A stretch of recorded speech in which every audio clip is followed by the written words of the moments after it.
ഒമാനിലുണ്ടായൊരു വാഹനാപകടത്തിന്റെ വാർത്തയിലേക്കാണ് ഇനി. മലയാളി ഉൾപ്പെടെ 3 പേർ മരണമടഞ്ഞു. പാലക്കാട് സ്വദേശി സുനിലാണ് മരിച്ച മലയാളി. ലിവ റൗണ്ട് അബൌട്ടിൽ ട്രക്ക് ഡ്രൈവർ എതിർദിശയിൽ വാഹനമോടിച്ചതാണ് അപകട കാരണമായത്. അരുൺ പാറാട്ട് വിവരങ്ങളുമായി. അരുൺ, ഈ വാഹനാപകടവുമായി ബന്ധപ്പെട്ട് നമുക്ക് ലഭിക്കുന്ന കൂടുതൽ വിവരങ്ങൾ. അനുജ, ഒമാനിലെ സോഹാറിന് സമീപമാണ് ഈ ഒരു അപകടം നടന്നിരിക്കുന്നത്. ഇവിടെയുള്ള ലിവ റൗണ്ട് അബൌട്ടിൽ ഒരു ട്രക്ക് വാഹനങ്ങളിലേക്ക് ഇടിക്കുകയായിരുന്നു. ട്രക്ക് ഡ്രൈവർ നിയമം ലംഘിച്ച് എതിർ ദിശയിൽ വാഹനം ഓടിച്ചതാണ് അപകട കാരണമെന്നാണ് പ്രാഥമിക നിഗമനം. അപകടത്തിൽ തൃശൂർ സ്വദേശിയായ സുനിൽകുമാർ ഉൾപ്പെടെ 3 പേരുടെ മരണമാണ് ഒമാൻ പോലീസ് ഇപ്പോൾ സ്ഥിരീകരിച്ചിരിക്കുന്നത്. സുനിലും കുടുംബവും സഞ്ചരിച്ച വാഹനവും കൂട്ടിയിടിൽപ്പെടുകയായിരുന്നു. ഒരു സ്വകാര്യ കമ്പനിയിൽ HR ജീവനക്കാരനാണ് മരിച്ചത്. സുനിൽ 50 വയസ്സാണ് അദ്ദേഹത്തിനുള്ളത്. റെസിഡന്റ് കാർഡ് പുതുക്കാനായി കുടുംബത്തോടൊപ്പം ലിബയിൽ പോയി തിരിച്ചു വരുന്ന വഴിയിലാണ് ഈ അപകടം ഉണ്ടായതെന്നാണ് നമുക്ക് മനസ്സിലാക്കാൻ സാധിക്കുന്നത്.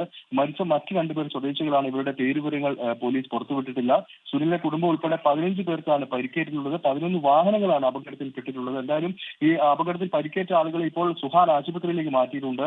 സംഭവത്തെക്കുറിച്ച് ഇപ്പോൾ കൂടുതൽ വിവരങ്ങൾ അന്വേഷിച്ചു വരികയാണെന്നാണ് റോയൽ ഒമാൻ പോലീസ് അറിയിച്ചിട്ടുള്ളത്. നേരത്തെ 2 ആഴ്ച മുൻപ് ഒമാനിലുണ്ടായ അപകടത്തിൽ 2 മലയാളി നേഴ്സുമാർ മരിച്ചിരുന്നു. അനുജ, ഒമാനിലുണ്ടായ വാഹനാപകടത്തിലാണ് മലയാളി ഉൾപ്പെടെ 3 പേർ മരണമടഞ്ഞത്.